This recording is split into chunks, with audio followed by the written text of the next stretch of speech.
मेरे अकाउंट्स पाकिस्तान में political victimisation की वजह से सील कर दिए गए हैं। आप अंदाजा करें कि मुझे एफबीआर के हुकाम ने ये कहा और top level officials, top ranking bureaucrats कहते हैं कि शाह साहब आपको जरूरत क्या है इस मुल्क में पैसे लाने की, आप अपना पैसा बाहर रखें। Shehbaz Sharif, actor doctor Yasmin Rashid, wonderful actor Adil Raja, Qazi Faez Isa. इनका नाम सुन के मेरे ज़हन में तारीख का कूड़ादान आया है जिसमें वो इस वक्त आराम फरमा रहे हैं। नापसंदीदा सहाफ़ी कौन है? वो जिसे कहते हैं ना कि worst journalist in the category of male, वही जो आप सबके ज़हन में आ रहा है वही है। पीका का कानून जो है वो अभी के लिए नुकसानदेह है या आने वाले वक्त के लिए भी खतरनाक है? 8 फरवरी 2024 को अवाम ने दिल खोलकर वोट दिया और साफ और शफाफ इंतखाबात के जरिए अवाम की मनपसंद हुकूमत इक्तदार में आई। इस वक्त मुल्क में दूध और शहद की नहरें बह रही हैं और मुल्क के अंदर आइन और कानून की बालादस्ती है, अदलिया आजाद है। व्यूअर्स, सहाफत के शोबे को रियासत का चौथा सुतून करार दिया जाता है, लेकिन बदकिस्मती से बाकी 3 सुतूनों के साथ जो हुआ है वही इस सहाफत के चौथे सुतून के साथ भी होता रहा है। पिछले 75 सालों के मुख्तलिफ अदवार में जो वाक़यात रूनुमा हुए हैं वो काबिल तरदीद हैं, लेकिन इन तमाम हालात के बावजूद भी कुछ सहाफ़ी ऐसे हैं जो नेक नियति से, बहादुरी से और सच्चाई से अपने काम पर तवज्जो दे रहे हैं और अपना काम उसी तरह कर रहे हैं जिस तरह उसका हक बनता है। सरगोदा पंजाब की सरजमीन का हम पाकिस्तानियों पर, तमाम कौम पर ये एहसान है कि उन्होंने ऐसा ही एक दिलेर और बहादुर सहाफ़ी हमें अता किया। बहुत ही मशहूर एंकर पर्सन, यूट्यूबर और ऑथर हैं पाकिस्तान अनवील्ड के। अच्छा, करंट अफेयर्स के अलावा उन्होंने चाइल्ड अब्यूज़ और ह्यूमन राइट्स पे बहुत मेहनत से काम किया है। जी नाज़रीन, हमारे साथ मौजूद हैं आपके और हमारे हर दिल अजीज़ मखदूम शहाबुद्दीन। अस्सलाम वालेकुम। वालेकुम अस्सलाम। सबसे पहले तो thank you very much for having me और इतने अच्छे अल्फाज के लिए। मुझे कभी कभी लगता है कि शायद मैं डिजर्व नहीं करता इतने अच्छे अल्फाज, लेकिन आपकी जरा नवाजी है। ये जो सहाफत का मैदान है, ये कोई एम था या हादसाती तौर पर आई, या क्या ऐसी वजह थी जो इतने खतरनाक आपने शोबे को चुना अपने यानी फ्यूचर के लिए? देखिए, सहाफत में मेरी एंट्री जो है वो तो कंप्लीटली, अगर मैं कहूँ कि एक्सीडेंटल थी तो बिल्कुल ऐसा ही था। और मैंने सहाफत को चुना या सहाफत ने मुझे चुना, ये अभी तक सवाल जो है ये जवाब तलब ही है। मैं नस्ट में सिविल इंजीनियरिंग पढ़ रहा था और सिविल इंजीनियरिंग का दूर दूर तक कोई ताल्लुक सहाफत से नहीं है, लेकिन मैं तकरीरें करता था, उर्दू मुबाहिसों में हिस्सा लेता था, मुख्तलिफ मुकाबले जो है उनमें जाता था, तो उर्दू भी अच्छी थी, बोलने का फन भी कुछ न कुछ हद तक आता था। तो मैंने 2015 में सोशल मीडिया पे, और सहाफत में आने की नीयत से नहीं, मैंने सोशल मीडिया पे अपनी आवाज जो है उसे एम्पलीफाई करना शुरू किया और उसे पजीराई बहुत मिली। और उस दौर में ट्रेंड ये था कि फनी वीडियोस, छोटी छोटी वाइन्स उस दौर में इसे कहा जाता था, या डब स्मैश पे वीडियोस बनाई जाती थी। तो मेरा कंटेंट बड़ा सीरियस होता था, सीरियस नौयत का, और सोशल अवेयरनेस और जो सोशल इल्स हैं उनके ऊपर। तो वहां से अचानक 1-1.5 साल तक मैंने सोशल मीडिया पे काम किया, तो एक न्यूज चैनल से अचानक मुझे ऑफर आ गई। उन्होंने कहा आपको तो यूथ रिलेटेड टॉक शो करना चाहिए। मैंने कहा अच्छा, मुझे करना चाहिए, मुझे खुद भी नहीं पता था। तो मैंने कहा चले कर लेते हैं अगर मुझे करना चाहिए तो वो फिर एक ऐसी जर्नी स्टार्ट हुई। फिर मैंने रोज न्यूज से आगाज किया, हम न्यूज लॉन्च हुआ, मैंने उसमें 1-1.5 साल काम किया ड्यूरिंग माई स्टडीज। अब मैं एक और चीज ये बता दूं कि वैसे पाकिस्तान के अंदर सहाफत के लिए किसी डिग्री की जरूरत नहीं है। अब मैं लाइटर नोट पे ये कहने लगा हूं, जितना कम पढ़े हुए हैं उतना आप सहाफत में कामयाब हैं वैसे। एक यूट्यूब चैनल की जरूरत है और बस एक अच्छे फोन की जरूरत है, and you are now. YouTube से पहले भी आप देख लें, आपके जितने जर्नलिस्ट हैं उन्होंने सहाफत पढ़ी नहीं हुई, आपके जितने एंकर्स हैं, और उन्हें जरूरत भी महसूस हुई। लेकिन मुझे ये लगता था कि मैं इस फील्ड के साथ बड़ा लॉयल रहा हूं, और मुझे ये लगता है कि आई लव डूइंग इट। ये जो काम है जो मैं कर रहा हूं ना, मैं आपको एक सच्ची बात बताऊं कि मैं हम न्यूज में जब काम कर रहा था, तो ऑब्वियसली आप कोई भी जॉब करते हो ना, 8 घंटे की शिफ्ट खत्म हो और आप उस दौर में यूनिवर्सिटी के फुल टाइम स्टूडेंट भी हो, और 5-6 घंटे यूनिवर्सिटी जाएं, 8 घंटे की शिफ्ट करें। शिफ्ट के बाद आपको अगर कोई कहे कि 2 घंटे एक्स्ट्रा काम कर लो, तो बहुत से लोगों को बड़ा गुस्सा आता है। अच्छा, सही कह रहे हैं। मुझे खुशी होती थी, मुझे अगर वो कहते थे ना कि ये ब्रेकिंग न्यूज आ गई है, ट्रांसमिशन है, बैठे रहो, तो ये बड़ी कंट्रोवर्शियल स्टेटमेंट है, लेकिन मैं ये समझता हूं, मैं उस दौर में ये कहा करता था कि why are they paying me for doing it, I should be paying them for letting me do it. इतना मजा आता था इस काम में, सहाफत बिल्कुल में। ठीक कह रहे हैं। तो फिर मैंने कहा कि जी सहाफत जो है इसके साथ ज्यादती ना की जाए, तो मैंने फिर यूरोप से सहाफत में मास्टर्स किया। अच्छा, 4 मुख्तलिफ मुल्कों का यूरोपियन यूनियन का प्रोग्राम है इरास्मस मुंडस, उससे फिर अभी रिसेंटली 9 मई के बाद हमें मुल्क से बाहर जाना पड़ा। तो मैंने कहा बहुत क्या करें, पता भी नहीं था कितना अर्सा रहना, तो फिर मैंने मिडिलसेक्स यूनिवर्सिटी है उससे MS डिजिटल जर्नलिज्म कर लिया। चले, कुछ ना कुछ फायदा जरूर होता है। पाकिस्तान में सहाफत के बुनियादी उसूलों को मैं इंप्लीमेंट नहीं कर सकता, मैं वो इम्पार्शियलिटी भी नहीं ला सकता जो यूरोप का आइडियल निजाम मेरे से डिमांड करता है एज अ जर्नलिस्ट। और मुझसे जब भी कोई सवाल होता है कि आप न्यूट्रल हो जाएं, सहाफी का काम, मैं कहता हूँ ठीक है मैं हो जाऊंगा, मैं सहाफत की डेफिनेशन के ऊपर पूरा उतरूंगा, लेकिन मुझे यूरोप वाला फिर निजाम दे दो। अभी तो वो निजाम ही नहीं है, तो मुझे फिर उस निजाम के लिए पहले स्ट्रगल करनी पड़ेगी। जब आपकी फ्रीडम स्ट्रगल 1947 में चल रही थी, उस दौर में भी आप सहाफियों का किरदार पढ़ें, तो उस दौर में भी सहाफी को अपने सहाफत के रोल से थोड़ा सा बाहर निकल के खेलना पड़ा था, because it was for rule of law, it was for freedom. और अभी भी वही बात है कि मैं हमेशा एक बात करता होता हूँ, उमैर नजमी है, उनका एक शेर है, और शेर बड़ा गहरा है कि निकाल लाया हूं एक पिंजरे से एक परिंदा, निकाल लाया हूं एक पिंजरे से एक परिंदा, अब इस परिंदे के दिल से पिंजरा निकालना है। वाह वाह वाह वाह, बहुत गहरा शेर है, और इसमें निकालने की जरूरत है, बहुत कुछ पिना है इसमें समझने वाले के लिए कि पिंजरा, यानी आपने परिंदा तो निकाल दिया पिंजरे से, लेकिन परिंदे के दिल से हमें पिंजरा निकालना है, उसको गुलामी से आजाद कराना है। बहरहाल ये वर्ड्स हमारे लिए बड़े आइडेंटिकल भी हो सकते हैं, गुलामी, पिंजरा एंड एवरीथिंग। अच्छा शहाब, अगर सहाफी ना होते तो फिर वो आप क्या होते हैं, वही आपकी जो फील्ड थी? नहीं, मैं वो तो ना होता। मैं आपको बताऊं कि मैंने नस्ब से जिस तरह से सिविल इंजीनियरिंग की है, काश वो कहानी कभी नस्ब से बाहर ना आए। अच्छा सर, हम चाहते हैं कि कोई ऐसी कहानी JBH लाउंज के प्लेटफॉर्म से बाहर आए जो लोगों को ना पता हो। मैं एक इंतहाई नालायक स्टूडेंट था as far as engineering was concerned, लेकिन वो बात है, एक शेर याद आ गया, मेरा वैसी शायरी का थोड़ा शौक है, तो वो है कि करूंगा क्या जो मोहब्बत में हो गया नाकाम, मुझे तो और कोई काम भी नहीं आता। तो मैं और क्या करता, कहीं ना कहीं कुछ बोल रहा होता मैं, और मुझे ये लगता है कि मैं कुछ ना कुछ बोल रहा होता। मैं सहाफी ना होता, मैं शायद एक्टिविस्ट होता, मैं एक्टिविस्ट ना होता, शायद सियासतदान होता, लेकिन किसी न किसी कैपेसिटी में वो जो एक फ्रस्ट्रेशन हम सबके अंदर है, मेरे से वो अंदर रखी नहीं जाती, ये शुरू से है।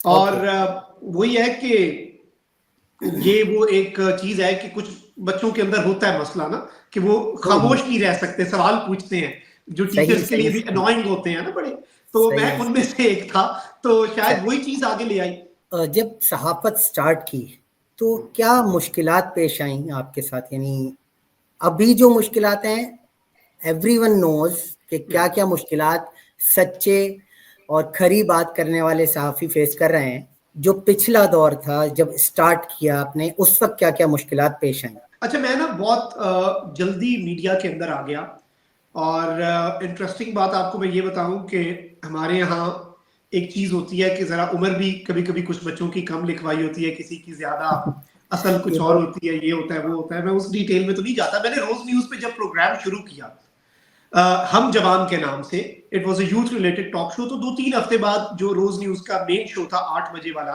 वो मुझे मिल गया। It was a current affairs का 8 बजे का स्लॉट। चले ठीक है, चैनल जो है वो मेन स्ट्रीम या पहली सफ का नहीं था, लेकिन टीवी पे तो आ रहा था, मैं पाकिस्तान के 16-17 चैनल में से किसी एक पे तो बैठा था। एक बड़ा दिलचस्प बात क्या हुआ कि मुझे GM ने बुलाया और उन्होंने कहा कि वो आपका हमने ना जर्नलिस्ट वाला कार्ड बनाना है, तो आप अपनी ID कार्ड की एक कॉपी दे दें, तो आपका वो साफी वाला प्रेस वाला कार्ड बनवा देते हैं। मैंने कहा ID कार्ड तो नहीं है, तो कहते हैं क्या है, मैंने कहा बेफॉर्म है, वो ले ले।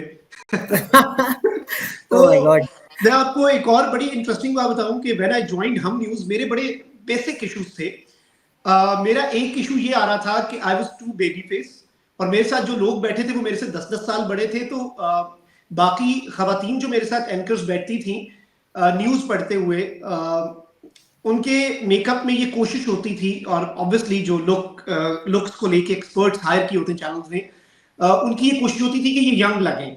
मेरे लिए ये था कि इस कुछ ना कुछ ऐसा करें कि ये इसको कुछ बड़ा तो लगाना लगे। है, बड़ा लगाना है। Even there was a spray जिससे थोड़ी दाढ़ी हम घनी कर लेते थे।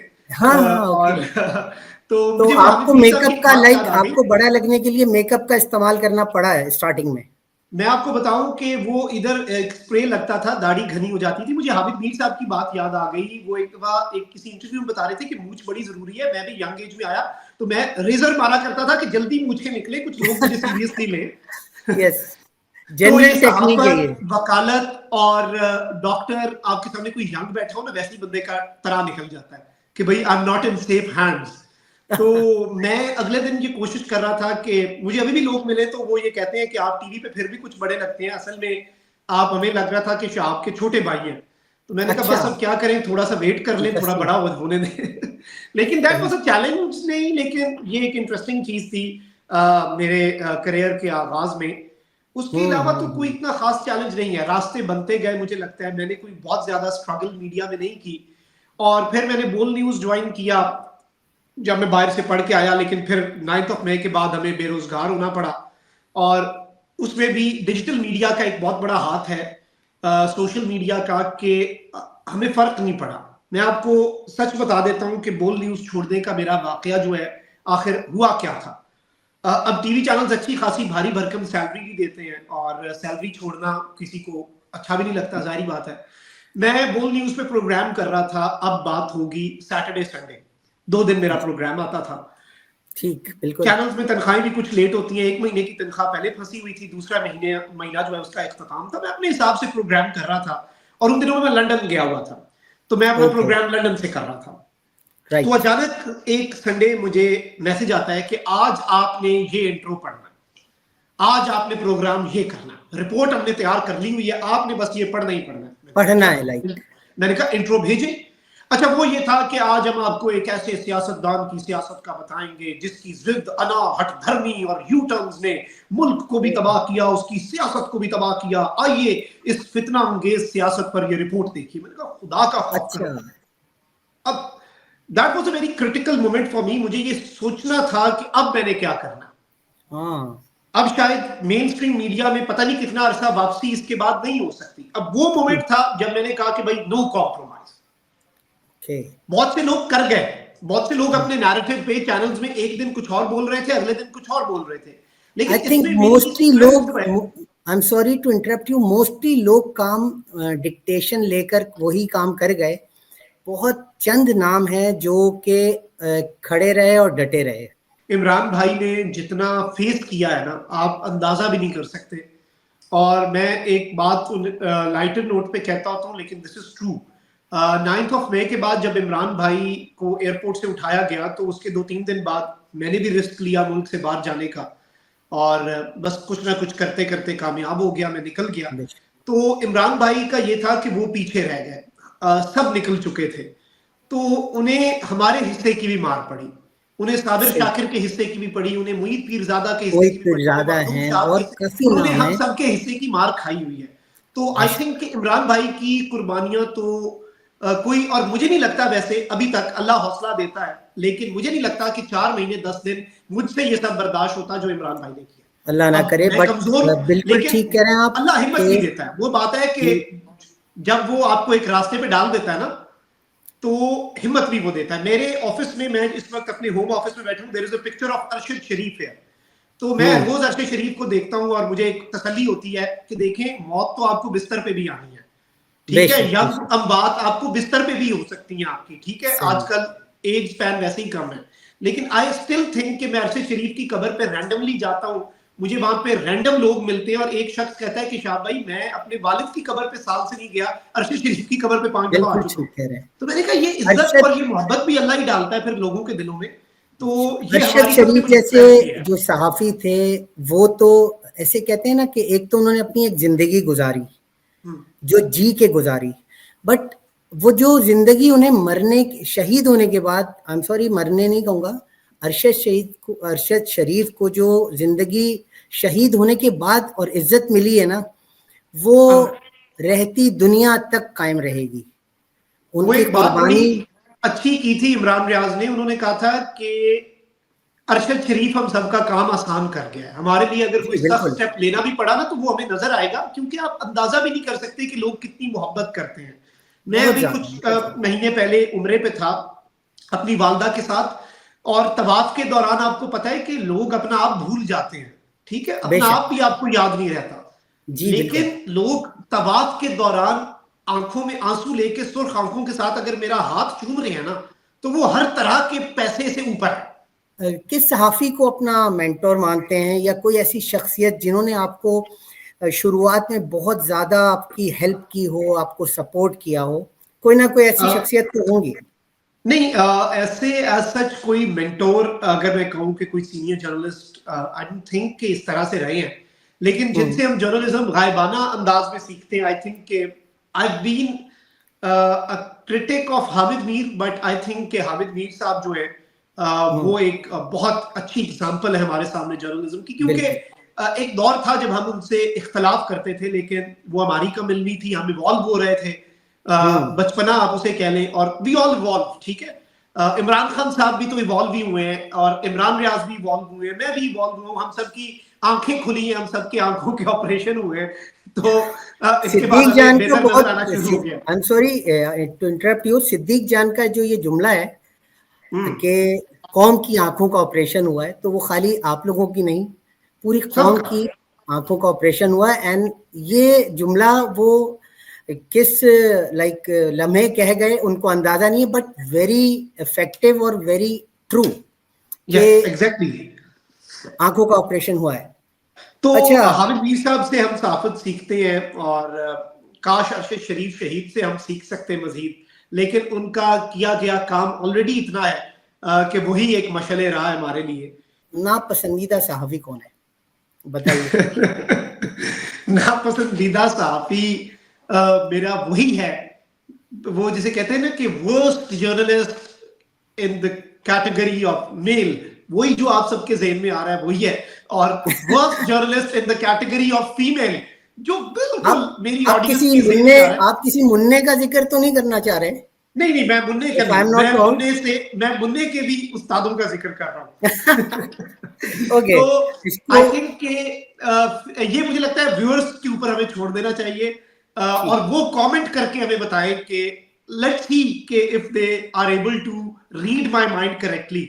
सबसे ज्यादा जर्नलिस्ट मुझे जो बुरे लगते हैं ना, मैं आपको बताऊं, वो नहीं लगते जो मुखालिफ सोच रखते हैं, राइट, वो रखते हैं, और वो भी नहीं जो नाक़िद हैं उस आइडियोलॉजी के जो मेरी है। मुझे लगता है कि सबसे बदतरीन साफी वो है जो बुग़्ज़ रखते हैं।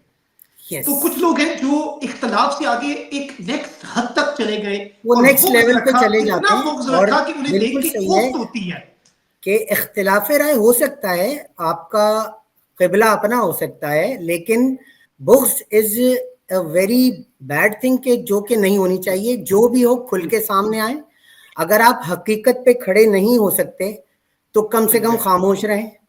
बहरहाल, अच्छा जी, आपका ताल्लुक तो पंजाब से है, लेकिन आपकी उर्दू इतनी शाइस्ता और बड़ा अदबी अंदाज, और बहुत ही आपकी जो अदायगी है अल्फाज की, जुमलों की अदायगी, काफ़ी टाइम तक समझता रहा यू आर उर्दू स्पीकिंग, लेकिन फिर मुझे पता लगा कि नहीं, ये भाई शाहब भाई तो पंजाब से ताल्लुक़ रखते हैं, फ्रॉम सरगोदा, माल्टों के शहर से। तो फिर मैं आई वाज शॉक्ड कि इतनी शाइस्ता उर्दू आप कैसे, यानी आपकी, मैं आपको ये बात बताऊं कि मेरे घर में भी पंजाबी बोली जाती है, और हम हर वक्त पंजाबी ही बोल रहे होते हैं, और पंजाबी पे फख्र भी है, जाहिर बात है, माँ बोली बड़ी इंपॉर्टेंट है, अब तो दुनिया पूरी रिकग्नाइज करती है। उर्दू मेरी अच्छी कैसे हो गई, हादसाती तौर पे ये था कि मुझे लिटरेचर के साथ बहुत मेरा शौक बड़ी छोटी उम्र में डेवलप हो गया। 3-4 क्लास से मैं 3 या 4 क्लास में मैंने पहली दफा एक अल्लामा इकबाल की बांगे दरा खरीद बैठा मैं। उसके बाद मैंने हमेशा आज के दिन तक, और जब मैं पढ़ भी रहा था मैं अपनी पॉकेट मनी से भी किताबें खरीदता था। मैं अभी देख रहा था अहमद फराज की किताबें जो मैंने खरीदी उन पे 2007 की डेट, मेरी एक आदत है मैं किताबों पे डेट लिख देता हूँ, तो शायद इसलिए भी मेरी उर्दू अच्छी हो गई। और फिर मैंने तकरीरें जब करना शुरू की तो फिर उसमें उस्ताद बड़े अच्छे मिले, उन्होंने भी मेरे तलफ़ुज़ पर, फिर न्यूज़ में जब मैं आया, स्पेशली खबरें पढ़ने वाला जो अमल है, प्रोग्राम होस्ट करने वाला नहीं, खबरें पढ़ना, उसमें भी बहुत ज़्यादा अमल दखल होता है आपकी उर्दू और आपके तलफ़ुज़ का। बिल्कुल तो वो बिल्कुल चीज़ें बिल्कुल। इकट्ठी होती गई और बस मैं ये समझता हूँ कि मुझे बड़ी खुशी होती है कि जब मैं उर्दू बोलूँ, और स्पेशली जब मुझसे सवाल अंग्रेजी में पूछा जाए और मैं वहाँ पर शाइस्ता उर्दू बोलूँ, तो मुझे फ़ख्र होता है कि मैं अपनी ज़ुबान बोल रहा हूँ और अपनी ज़ुबान की तरवीज कर रहा हूँ। और जहाँ पे मौका मिले मैं पंजाबी भी बोलता हूँ, ज़ाहिरी बात है कि वो भी माँ बोली है, उसका भी हक है। तो वैसे भी हमें अपनी उर्दू पे काम करना चाहिए क्योंकि अच्छा लगता है सुन के। जी बिल्कुल। क्योंकि नहीं, वही बात है कि सलीके से हवाओं में जो खुशबू घोल सकते हैं, अभी कुछ लोग वाह! बाकी हैं जो उर्दू बोल सकते हैं। तो सुभान सुभान। अच्छी उर्दू सुन के तो वैसे ही खुशी होती है। आजकल के हालात, हम्म।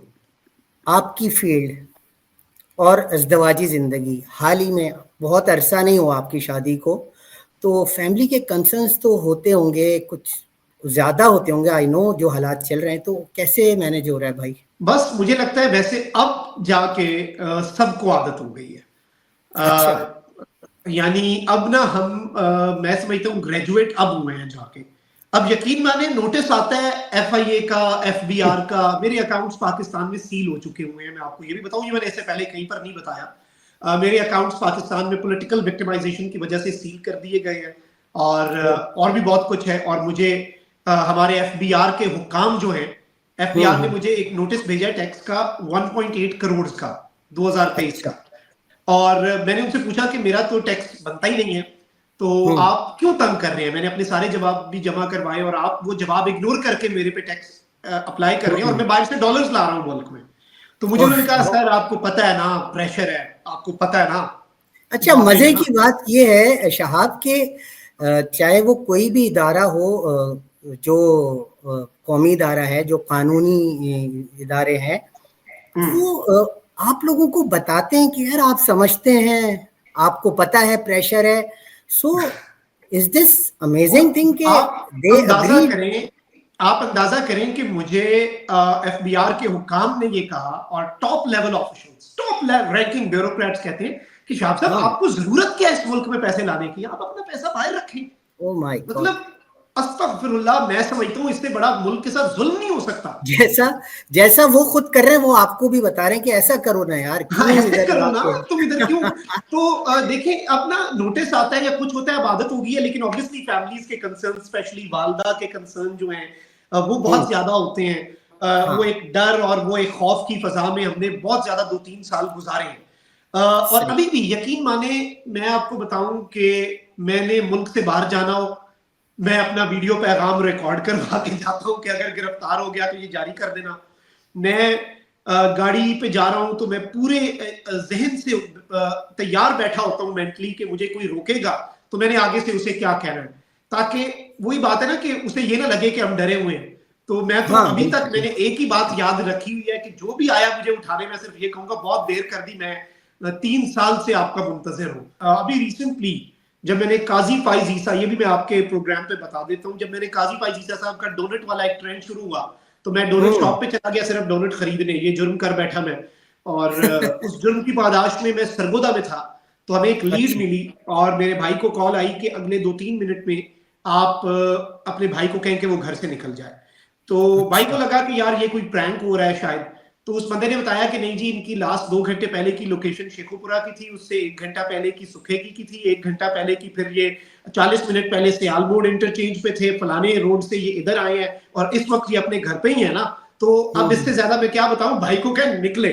तो मैं अच्छा। निकला तो ये सही। देखें, दिस इज, ये अभी 2-3 महीने पुरानी, 4 महीने बात होगी जब काजी साहब के आखिरी दिन चल रहे अल्लाह। हैं। तो ये अब पार्ट ऑफ लाइफ बन गया, हमें भी आदत हो गई है। तो बस चल रहा है। चलें जी। अल्लाह हिम्मत खाने दे में रहा है। क्या पसंद है आपको? लाइक बहुत कॉन्टिनेंटल, देसी, fast food, what type of मैं आपको बताऊं कि यू अगर लव नाश्ते टू की बात ईट? कर लेना तो मेरे जिंदगी में बड़ा एक्सट्रीमिज्म है। या तो फिर मुझे कोई आप कह लें कि क्रॉसन स्क्रैम्बल्ड एग और विद मशरूम्स पसंद आ जाएगा, या फिर अच्छा दरमियान में फिर मुझे पराठा अंडा नहीं, या फिर मुझे निहारी जिसमें नली भी मैं ऐड करवाऊं, मगज भी ऐड करवाऊं, ओ ताजे माय नान गॉड, हो और यानी साथ पोहे हो, कोलेस्ट्रॉल, कोलेस्ट्रॉल से भरपूर, भरपूर। मतलब आप जबरदस्त। कह लें कि तो डॉक्टर अफान बड़े अच्छे दोस्त हैं, अगर वो ये बात सुन लें तो वो वैसे ही सर पकड़ लें कि मैं क्या कह रहा हूं। मैं कह रहा हूं कि एक बाउल में आप निहारी ऐड करवाएं, उसमें नली भी ऐड करवाएं, उसमें मग्ज भी ऐड करवाएं, वाह और जी फिर वाह, साथ एक और बाउल में आप बेहतरीन से पाए का बाउल बनाएं। सपोर्ट नहीं कर रहा, बट वैसे शौक का बता रहा हूँ। यानी तो आई आपको, गॉट टू एक्सट्रीम्स, लेकिन अगर खाने की आप बात करें तो सब कुछ ही खा लेता हूँ शौक से, बट आई थिंक ये जो हमारे पठान भाइयों की खुराक है वो मुझे ज्यादा पसंद है। सुना है आपको नामालूम कॉल भी मौसूल हो, तो वो कौन था, बता सकते हैं आप? मैं आपको बताऊं कि वो कौन था का जवाब तो मैंने लाहौर लिबर्टी चौक पे खड़े होकर एक दफा दे दिया था, नाम भी ले लिया था। अच्छा इमरान रियाज खान के लिए प्रोटेस्ट था, तो उसमें मैं गया और मैंने नज्म पढ़ दी एक, वो कौन था, और बाद मैंने कहा कि तुम लोग इस बात पे बंदे उठा लेते हो सिर्फ पूछने पे, मैं बता देता हूँ वो कौन था। तो मैंने नाम ले लिया जनाब बाजवा साहब का, 3 दफा मैंने कहा वो बाजवा था, बाजवा था, बाजवा था। मैं मेरा तो इरादा नहीं था, लेकिन मैंने बोल तो दिया। तो मेरे भाई ने मुझे कहा कि बेशक हम लाहौर एक रात के लिए आए हैं, तो तुम एक काम करो, 3 घंटे बाद तुम लंदन निकल जाओ। यानी तो फरते जज्बात अब में तुमने आप कर तो वो दिया नाम है। ले गए? नहीं, मेरा इरादा था भी सही, अंदर एक भड़ास भी थी, फिर उन्होंने इमरान रियाज को उठाया भी हुआ था और मुझे गुस्सा भी था। फिर मैंने कहा यार अब क्या मतलब, एक हद होती है ना। तो बस ये एक चीज थी। लेकिन नामालूम कॉल्स अब तो आना बंद हो गई है। अच्छा, अब शायद उन्होंने भी कहा है कि अब ये तो उल्टा गले ही पड़ने वाले हैं, तो अब तो नामालूम कॉल्स नहीं आती और चलिए, अब बनता भी नहीं है। लेकिन वही अच्छा, बात है कि कभी हम भी तुम भी थे आशना, तुम्हें याद हो कि न याद हो। तो पुरानी आशनाई तो फिर सबकी रही है, लेकिन अब वहां पर बिछड़ने वाले में सब कुछ था, बेवफाई न थी, लेकिन बिछड़ने वाले ने बेवफाई ही कर दी मुल्क के साथ। तो चलिए, अब हम क्या करें। ठीक। अच्छा, ये जरा सा क्वेश्चन मैं आपसे, मैं आपका क्योंकि सब्सक्राइबर हूं ना, तो मैं चीजों को आपका फील हक है, करता हूँ, मैं फील आपका करता हूँ। हक अनहोनी हो गई, सब कुछ खत्म हो गया। ये वेरी क्या है इंपॉर्टेंट। ये? थंबनेल्स आपके पहले नहीं ऐसे होते थे? इतनी सनसनी क्यों फैलाने लगे हैं? अच्छा, व्यूअरशिप आपके ये पास है, मुझे भी सब कुछ देखिए। माशाल्लाह, everything is good. So I don't feel कि आपको ऐसे थंबनेल्स की जरूरत है। नहीं नहीं, बिल्कुल आप ठीक कह रहे हैं, हमें भी इस तरह का फीडबैक, और मैं ये समझता हूँ मैं वाहिद बंदा हूँ जो कंस्ट्रक्टिव क्रिटिसिज्म इतना वेलकम करता हूँ। हम्म, मतलब अगर आप मुझे ये कहें कि एक महफिल में आपके यूट्यूब चैनल की तारीफ होगी, लेकिन दूसरी महफिल में आपके यूट्यूब चैनल का तनकीदी जायजा होगा, तो मैं दूसरी वाली में जाना पसंद करूँ, क्योंकि इंप्रूवमेंट गुड, है। बिल्कुल दैट्स द हमारी पॉजिटिव लाइंस थिंग। आपने तो अभी कम बताई, अभी मेरी एक और लाइन भी आ गई है, गंगा उल्टी बह निकली। खैर वो तो इट मेक्स सेंस, क्योंकि ये तो मुहावरा है। रंदा फेर दिया, ये भी अल्फाज इस्तेमाल हो जाते हैं। रंदा भी फिर जाता है, दबड़दूस भी हो जाती हैं चीजें। मैंने वैसे टीम को कहा है कि इसे जरा थोड़ा सा टोन डाउन करें, और ये काउंटर प्रोडक्टिव है, लेकिन देखिए मैं कभी आपको कभी। बताऊं, I am sorry to interrupt you, tone down का मसला नहीं है, टोन अपनी आप बिल्कुल हाई रखें, नहीं नहीं, लेकिन थंबनेल की ये, लाइंस की। हाँ यस, ये हाँ, जो वर्डिंग इस तरह वर्डिंग को के हैं टोन ना, करें। बहरहाल ये मेरा ओपिनियन है, आप लाजमी नहीं है आप इससे एग्री करें, बट मैं पूछना चाहता था कि व्हाट्स द रीजन के आपके पहले थंबनेल्स बड़े पुरसुकून मस्त होते थे, अब ये कि अनहोनी हो गई, रंदा फिर गया एंड दिस दैट, तो you, but it's your choice कि आप नहीं, बिल्कुल जैसे मैं चाहें समझता वैसे हूँ ही। कि it is the viewers choice, और मुझे जब जब फीडबैक आता है तो मैं चीजें ठीक करता हूँ। कभी कभी तो थंबनेल ऐसा होता है जिससे मैं इत्तेफाक भी नहीं कर रहा होता, बट टीम कभी कभी वो चेंज और ये सब कुछ चल रहा टीम, होता है। बिल्कुल टीम। जिंदगी का कोई ऐसा वाकया शेयर करना चाहते हैं कि जो अभी तक, वट एवर, लाइक अगर शेयर करने वाला हो, जो अभी तक आपने कहीं बात डिस्कस ना की हो, किसी प्लेटफॉर्म पे, टीवी पे, यूट्यूब पे और वेयर एवर? नहीं, मैंने 2-3 बातें तो पहली दफा ये मैंने अपने मसाइल आपके सामने रख दिए, जो मैंने इससे पहले कहीं नहीं रखे। लेकिन ऐसा वाकया, देखिए मुझे वो होता है ना, जब आपसे कोई पूछे ना कि आपके क्या शौक हैं, तो बंदा एक दफा कंफ्यूज हो जाता है कि वो फिर पूरा फ्लैशबैक में। तो कुछ सवाल Yes. ऐसे कंफ्यूजिंग होते हैं, लेकिन बहुत से ऐसे वाकयात हैं और बहुत से ऐसे इंसिडेंट्स होते हैं जो बंदा नहीं बता रहा होता। जाहिर बात है पर्सनल लाइफ में भी। ये बता दें, हाँ, बचपन में शरारती थे कि सीधे साधे नहीं, बच्चे मैं थे? तो बहुत शदीद किस्म का शरारती था। अच्छा, और नहीं, मैं शरारत का शरारती कोई था। ऐसा वाकया हो जब अम्मी ने अब्बू ने चंबा परेड टाइप की चीज कोई करा दी हो अच्छा, नहीं, वो मेरे साथ नहीं हुआ। मोहल्ले में? वो ये वजह है कि मैं सबसे छोटा हूँ घर में, तो शायद इसीलिए मैं बहुत ज्यादा लाडले थे? वो लाडला था। और गुड। मैं एक जुमला ठीक करना चाहता हूँ जो मैंने बोला। मैंने कहा मैं बहुत शरारती था। ये जुमला बिल्कुल गलत है, मैं बहुत शरारती हूँ। और माय अच्छा। फ्रेंड्स नो मी कि I have a very different kind of personality from what people perceive from my blogs. क्योंकि देखें, एक पर्सनल लाइफ है, एक प्राइवेट, एक ऑब्वियसली जब आप प्रोफेशनल बात कर रहे होते हैं तो I am very fun loving person. मैं बड़ा ही, आप कह लें कि चिल तरीन बंदा हूँ। तो और दोस्त जो हैं, अभी तक का वैसे फीडबैक ये कहता है, मैं अपनी तारीफ नहीं कर रहा, कि they do enjoy the company. तो हम हंसते खेलते ही रहते हैं। मैं ज्यादा चीजों, माशाल्लाह। अब ये मेरा अच्छा ट्रेट भी है और बुरा भी है कि मैं चीजों को बहुत ज्यादा सीरियस नहीं लेता, आस्ताब पे सवार नहीं करता। ये बुरा भी ठीक है, है। कभी कभी बुरा भी हो जाता है। आप केयर फ्री से केयरलेस भी हो जाते हैं। तमाम सियासी मामलात को पसे पुश्त रख के आपने बताना है कि पीका का कानून जो है वो अभी के लिए नुकसानदेह है या आने वाले वक्त के लिए भी खतरनाक है? देखिए, मैं ये समझता हूं कि पीका जो है, ये हर सूरत, इन ऑल केसेस, आज भी और कल भी, ये इंतहाई खतरनाक है। और पीका का कानून जो है, मसला ये भी है ना कि हमारे मुल्क में कानून का इस्तेमाल कैसे होता है। अब मैं आपको एक छोटी सी एग्जांपल देता हूं।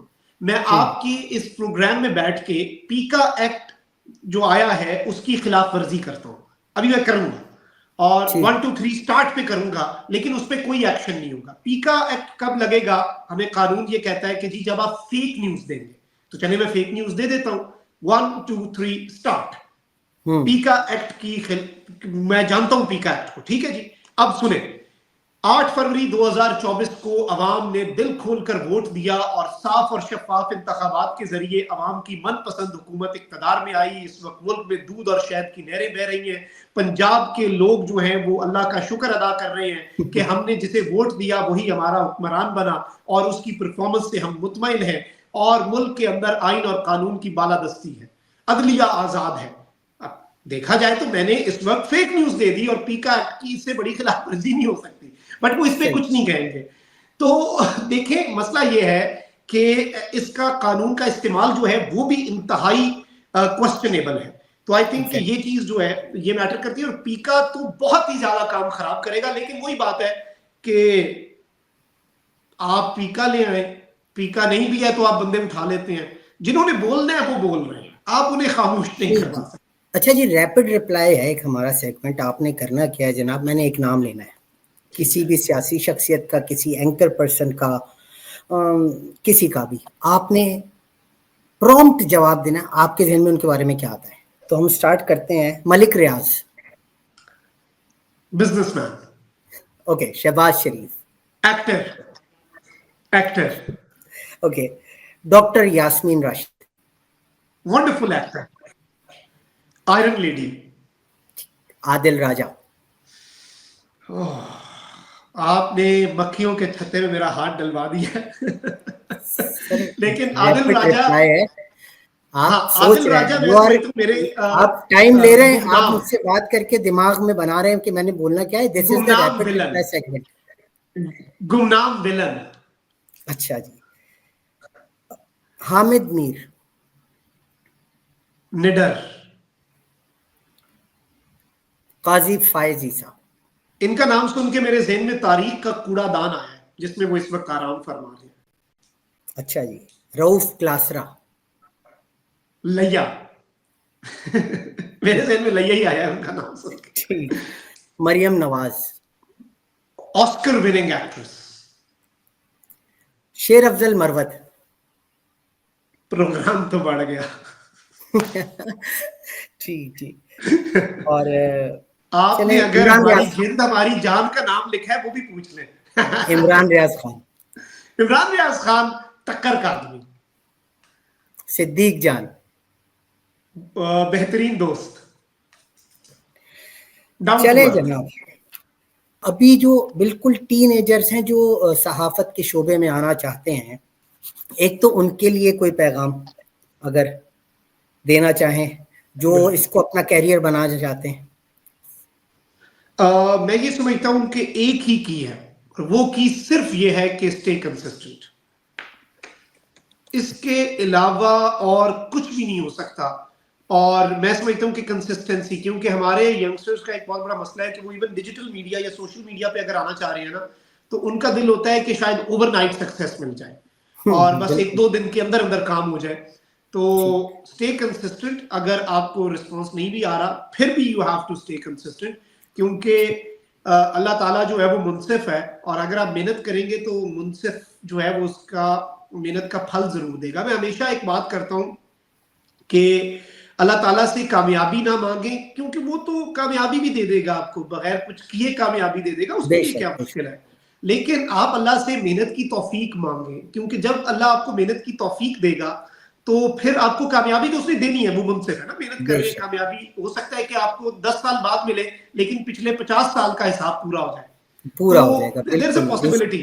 तो मैं हमेशा कहता हूँ, बहुत से लोग मुझे कहते हैं कि आपका बड़ी मेहनत है, मैं कहता हूँ नहीं, मेरी किस्मत अच्छी थी। वो कहते नहीं, मेहनत भी तो है। मैंने कहा मेहनत की तौफीक भी तो किस्मत से ही है ना, वो भी मेरे हाथ में नहीं है। अगर आप ब्रॉडर पर्सपेक्टिव में देखें, मैं कहूँ नहीं जी, मेरी किस्मत भी अच्छी, अल्लाह का करम भी रहा, लेकिन मेरी मेहनत भी है। भाई मेरी मेहनत भी अल्लाह का करम है। तो आप बस एक चीज याद रखें कि आई थिंक मेहनत करते रहें, फल तो मिल ही जाता है इंशाल्लाह। वो कहते हैं ना पंजाबी में कि माली दा कम पानी लाना, भर भर मशका पावे, मालिक दा कम फल फूल लाना, लावे या ना लावे, आपका काम है पानी लगाते जाएं, पानी लगाते मालिक फिर फल फूल लगाने लगा देगा। बेशक बेशक। अच्छा, हमारा चैनल जो बात है कि व्यूअर्स के लिए और हमारे चैनल के कोई और पैगाम आप देना चाहेंगे? बस यही, आपके इस चैनल के जो व्यूअर्स हैं उनके लिए भी कि चैनल के साथ जुड़े रहें, क्योंकि अगर, मुझे उम्मीद है कि आप सब लोगों को भी हमारी इस कन्वर्सेशन का बहुत मजा आया होगा, क्योंकि मुझे बहुत रेयर होता है कि मैं इंटरव्यूज देता रहता हूं, लेकिन मुझे कन्वर्सेशन का मजा आए, ये बहुत रेयर है। तो ये भी हो गया आज। तो आई लव्ड दिस कन्वर्सेशन। तो इस बात से और इस इंटरव्यू से मैं ये गारंटी दे सकता हूँ कि you are going to have a good time on this channel. तो ये मुझे फीलिंग आ रही है। तो आप सब लोग जो देख रहे हैं, डू सब्सक्राइब दिस चैनल और इसे ज्यादा से ज्यादा सपोर्ट करें, और इसी तरह से अच्छी और थॉट प्रोवोकिंग डिस्कशंस जो है, ताकि वो आपके सामने आ सके। ओके व्यूअर्स, यहाँ से हमें इजाज़त दीजिए। हमारा बहुत यानी अच्छा टाइम गुजरा शहाब के साथ। उन्होंने बहुत अच्छी बातें की, कोशिश की हमने कि पॉलिटिकल साइड ना जाएं, लेकिन कुछ पॉइंट्स ऐसे थे जो शहाब के फील्ड के हिसाब से हमें करना भी ज़रूरी थे। तो आज के लिए इतना ही है। नेक्स्ट टाइम के लिए इंशाल्लाह हम आपको एक और अच्छे से गेस्ट के साथ मिलवाएंगे। Thank you so much. अस्सलाम वालेकुम।